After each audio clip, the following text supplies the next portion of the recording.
Greetings of peace, my dear friends. Question and answer number 16, taken from the book titled Youth Catechism of the Catholic Church.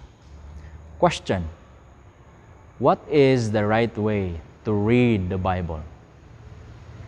Answer: the right way to read sacred scripture is to read it prayerfully, in other words, with the help of the Holy Spirit, under whose influence it came into being. It is God's Word and contains essential communication to us. The Bible is a long letter written by God to each one of us. For this reason, I should accept the sacred scriptures with great love and reverence. First of all, it is important really to read God's letter, in other words, not to pick out details while paying no attention to the whole message.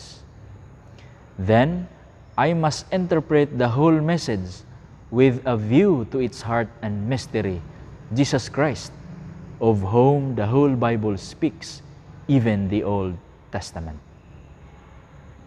Therefore, I should read the sacred scriptures in the faith that gave rise to them, the same living faith of the Church. There are 46 books in the Old Testament. That includes the historical books, the wisdom books, and the prophets. There are 27 books in the New Testament.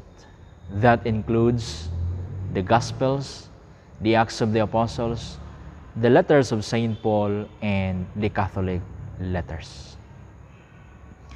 Thus, the French philosopher Blaise Pascal, after having an experience of God, said, "The God of Abraham, the God of Isaac, the God of Jacob, not of the philosophers and scholars, the God of Jesus Christ. One finds and keeps him only on the paths that are taught in the gospel." God bless you.